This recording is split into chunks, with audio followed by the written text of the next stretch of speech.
The bill sat between them on a small lacquered tray. It was an insignificant piece of paper, but to Michael, it felt like a period at the end of a perfect sentence. He'd signed it without looking at the total, a casual flick of the wrist that felt more powerful than any negotiation he'd ever closed back in Chicago. From this rooftop, 67 floors above the chaos of Manila, the city wasn't a snarl of traffic and noise, but a silent, glittering carpet of light. He felt like a king surveying his domain. Across the table, Ella was quiet, as she often was. She traced the condensation on her glass of water, her dark hair falling across one shoulder. When she looked up, her eyes held the soft, uncomplicated gratitude he'd come to crave. There was no challenge in them, none of the weary transactional calculus he saw in the eyes of women back home. With Ella, it was simple. He provided, she was happy. It was a clean, refreshingly primitive exchange. "Was the steak okay?" he asked, his voice full. She gave him a small, perfect smile. "It was the best I have ever had. Thank you, Michael." The words, spoken in her gentle, lilting English, washed over him. He felt a surge of protectiveness, of profound satisfaction. This was real. The noise, the ambition, the endless proving ground of his life in the States, that was the illusion. This quiet moment, with this innocent girl, was the anchor. He was a good man here, a provider, a protector. Her phone, lying face down on the white tablecloth, vibrated. The buzz was a low, insistent intrusion into his perfect scene. Ella's eyes flickered toward it, a barely perceptible tightening around her mouth, and then it was gone. She didn't move to check it. "Everything all right?" he asked. "It is nothing," she said, her smile returning, practiced and seamless. "Just my cousin. You know how they are." He did know. He'd met them once, a sprawling, noisy family, crammed into a small house that smelled of garlic and floor wax. They had looked at him with a mixture of awe and naked appraisal, their smiles wide, their eyes missing nothing. He'd felt like a visiting dignitary, a benevolent giant. He'd left a thick wad of pesos on the table for groceries, and the memory of their effusive thanks still warmed him. So yes, a cousin. It made sense. He leaned back, savoring the cool night air. He was creating a new life for her, lifting her out of that crowded house and into a world of rooftop dinners and quiet dignity. He was saving her. It was a beautiful thought, a noble one. The phone buzzed again, longer this time. She ignored it, but her hand, the one tracing the water glass, stilled. A small white-knuckled fist. He watched her, a prickle of something, not suspicion but curiosity, disturbing his calm. It was as if he were watching a placid lake and had just seen the shadow of something large move beneath the surface. "Are you sure?" he pressed gently. "If it's important, you should answer it." "It is not important," she said, her voice a little too firm. She reached out and placed her hand over his. Her skin was cool. "Tonight is for us." He turned his hand over and laced his fingers through hers, pulling her closer. The feeling of her small, delicate hand in his was all the reassurance he needed. He was being paranoid. His world was full of angles and hidden agendas. Hers was not. That was the whole point. He was projecting his own cynical reality onto her. He looked into her eyes and saw only the reflection of the man he wanted to be. Strong, generous, and in control. The man who could pay any bill without flinching. He paid for her quiet compliance, for the absence of demands. He paid for the soft, unchallenging space she created for him. He paid for her to be the beautiful, simple creature he needed her to be. It was a bargain. As they stood to leave, her back was to him for a moment as she gathered her purse. In the reflection of the floor-to-ceiling window, he saw her quickly swipe the phone screen, her thumb moving with practiced speed. Her expression, illuminated by the cool blue light, was not one of simple gratitude. It was tight, focused, and appraising, a look of calculation. Then, just as quickly, she turned back to him, the serene smile perfectly in place, and took his offered arm. The ride down in the elevator was silent, a slow descent from the fantasy of the rooftop back toward the reality of the street. Michael kept her hand in his, a small act of possession that felt grounding. In the polished steel of the elevator walls, he saw their reflection, a tall, broad American man and a petite, delicate Filipina. They looked good together. They looked right. Back in his serviced apartment, the air conditioning was a cool, sterile hum. It was a place designed for transients, a clean slate, and he'd filled it with his own narrative. He poured them both a whiskey, neat for him, a splash for her in a tall glass with ice and coke, the way she liked it. She took it with that same practiced smile from dinner. A toast, he said, raising his glass, to more nights like this. To us, she amended softly, clinking her glass against his. The sound was a thin, fragile chime in the quiet room. He wanted to hold on to the feeling from the rooftop, the sense of absolute clarity and control. But the image of her face in the window's reflection kept intruding, that brief, unguarded moment of calculation. He dismissed it again. It was a trick of the light, a projection of his own complicated world. She was on the balcony, looking out at the lesser lights of the neighborhood, when her phone rang. Not the low buzz of a notification, but a full, ringing summons. He saw her shoulders tense. She answered it, her back to him. Hello? Her voice was the one he knew. Then a pause. Ano? The word was sharp, a crack in the placid surface. The rest of the conversation was a low, rapid murmur of Tagalog. He couldn't understand the words, but the tone was unmistakable. It wasn't the voice of a daughter comforting a cousin. It was the voice of a manager handling a problem, clipped and impatient. There were short, percussive syllables, a sigh of exasperation, and then a final, decisive phrase that sounded like a command.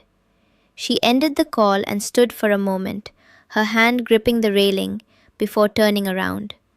The transformation was instantaneous. Her face softened, her eyes wide and clouded with a believable worry. I am so sorry, Michael, she said, walking back inside. It is my mother. She is worried about my aunt's hospital bills. It was the perfect excuse. It was the exact kind of real-world problem he was here to solve. A wave of relief washed over him, chasing away the unease. This was a crisis he could manage. This was his role. Don't worry about it, he said, pulling her into a hug. He could feel the tension in her body. We'll take care of it. I'll give you something for it tomorrow. No, Michael, you have done too much, she protested. But her protest was weak, a token gesture. She leaned into him, her head on his chest. He stroked her hair, feeling the familiar surge of protectiveness. He was her rock, her savior. But as he held her, he couldn't shake the memory of that other voice, the voice on the phone. It didn't fit. Later, as they lay in the cool, dark bedroom, the city lights painting stripes across the ceiling, he felt her stir beside him. He thought she was sleeping, but her breathing was too even, too controlled. Michael, she whispered into the darkness. I'm here. That company you work for, it is very successful in America? The question caught him off guard. She never asked about his work, not in any detail. He told her he was in acquisitions, a vague and impressive sounding term he used to avoid specifics. Yes, it is, he said. There was another pause. Is it difficult to get a visa for work? He stiffened. The question was a pinprick in the balloon of their romance. It wasn't the idle curiosity of a lover, it was the targeted query of an applicant. He felt a flash of irritation, the same kind he felt in boardrooms when an agenda was being pushed too hard. It was a transactional feeling, and he hated it for appearing here, in his sanctuary. It can be, he answered, his voice cooler than he intended. "Why do you ask?" "No reason," she said quickly, rolling over to press her face into his shoulder. "I am just proud of you. You are a very important man." Her hand crept up his chest, her fingers tracing his collarbone. It was the familiar move, the start of their physical language, but tonight it felt different. It felt like a deliberate pivot, a practiced redirection away from a conversation that had veered off script. He put his arm around her, pulling her close, his mind racing. He was paying for this, he realized. Not just the dinners and the gifts and the hospital bills. He was paying for her to ask the right questions and ignore the wrong ones.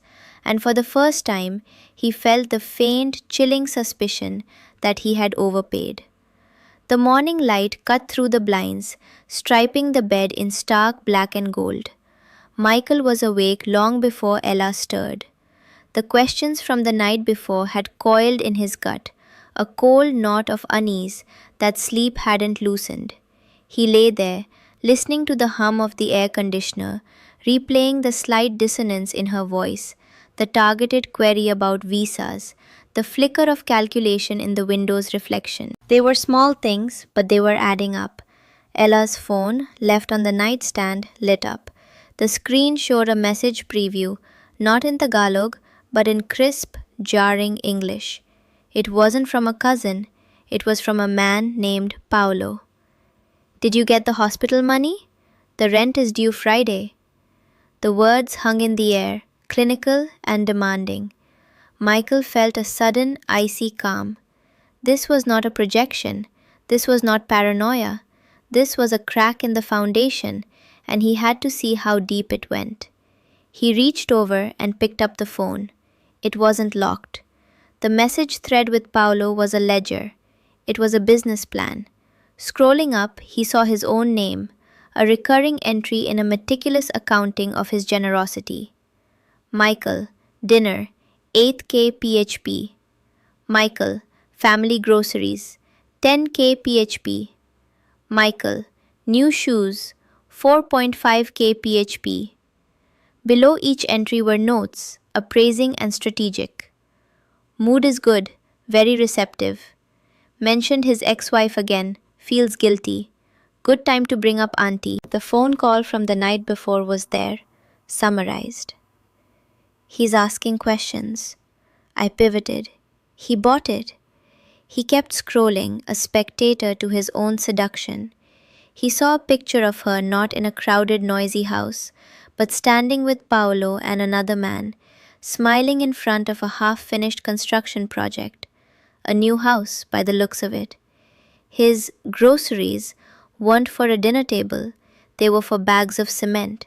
His gifts weren't tokens of affection, they were installments. The final crushing piece was a short video.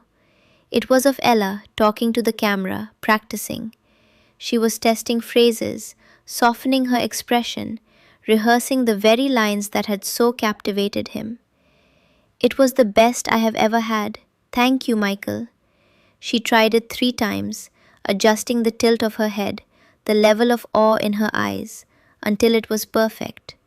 Until it was the performance he had paid for on the rooftop. The man on the rooftop had felt like a king. The man in this bed felt like a mark. He placed the phone back on the nightstand, exactly as he'd found it. The sense of protectiveness, of love, of noble purpose, it all evaporated, leaving a hollow, echoing void. It wasn't that she had deceived him, it was that he had so desperately wanted to be deceived. He hadn't been in love with her, he had been in love with the reflection of himself she held up, a powerful, benevolent provider, a man in control. The bathroom door opened and she walked out, wrapped in one of his white hotel towels, her hair damp. She gave him the small, perfect smile he now recognized from the video. "Good morning," she said softly, her eyes full of practiced innocence. He looked at her, and for the first time he saw her. He saw the pragmatist, the operator, the woman with a plan he couldn't even begin to comprehend. He saw the survivor. He saw the person who understood the negotiation far better than he ever had. All his words of affection had been meaningless static. The only things that had ever mattered were the actions, the swipe of a credit card, the passing of cash. He didn't speak. He swung his legs out of bed, stood up, and walked to the closet where his pants were hanging. He took out his wallet, removed the entire wad of pesos inside it, and walked back to the bed. He placed the cash on the nightstand, right next to her phone. It was a cold, silent transaction. Not a gift. It was the final payment. Her smile faltered, then vanished completely. The practiced softness in her eyes hardened into a look of sharp, sudden clarity. She understood. The game was over. The silence that fell between them was no longer a space he filled with his fantasies. It was the truth. He had wanted an escape from the transactional world he knew, and he had paid a premium to build one. He just hadn't realized he was the only one who didn't know the price.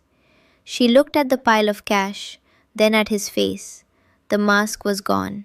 There was no fear in her eyes, no shame, no pleading. There was nothing. It was the calm, neutral expression of a person whose contract had just been terminated ahead of schedule. Without a word, she turned and began to dress. Her movements were efficient, economical. The soft, delicate creature he had curated was replaced by a woman who knew exactly what to do next.